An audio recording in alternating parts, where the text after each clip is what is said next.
12 বছরের উপরে নাকি ভাড়া থাকলে সেই বাড়ি নাকি সেই ভাড়াটিয়ার হয়ে যায়। এই বিষয়টা কতটা সত্যি আর কতটা মিথ্যা আজকে এই ভিডিওর মাধ্যমে বলবো। আপনারা হয়তো অনেকের মুখে শুনেছেন যে 12 বছরের বেশি নাকি কোনো ভাড়াটিয়া নাকি সেই বাড়িতে ভাড়া থাকলে সেই বাড়ি নাকি ভাড়াটিয়ার হয়ে যায়। এটা সম্পূর্ণ ভুল তথ্য। দেখুন, যদি 12 বছরের বেশি কোনো ভাড়াটিয়া সেই বাড়িতে থাকে এবং সেটা যদি আনপ্রোটেস্টেড হয়, ধরুন যে বাড়িতে ভাড়া আছে সেই বাড়ির মালিক কোনো পদক্ষেপ নিচ্ছে না বা ভাবছে যাক যদি নিয়ে নিক তো নিয়ে নিক, মানে এরকম যদি কোনো প্রতিক্রিয়া না করে, সেই বাড়ির মালিক যদি ভাবে কোনো পদক্ষেপ না নেয় সেই ভাড়াটিয়ার বিরুদ্ধে, তাহলে সেই বাড়িটা সেই ভাড়াটিয়া ক্লেম করতে পারে, যে বলতে পারে যে না সেই বাড়িটা আমাদের।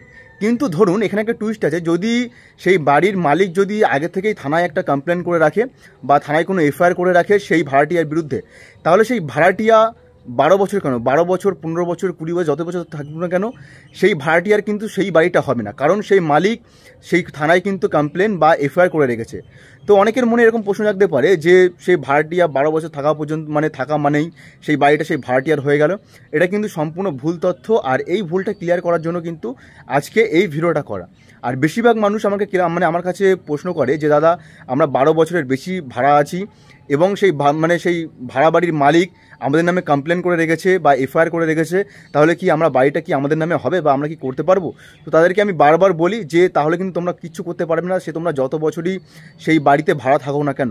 তো ব্যাস এটুকুই, যদি সেই বাড়ির মালিক যদি কমপ্লেন বা এফআইআর করে রাখে বা আপনাদের বিরুদ্ধে কোনো স্টেপ নিয়ে রাখে আগে থেকে, তাহলে কিন্তু আপনার সেই বাড়ির মালিক আপনারা হতে পারবেন না, এটা একদম ক্লিয়ার কাট।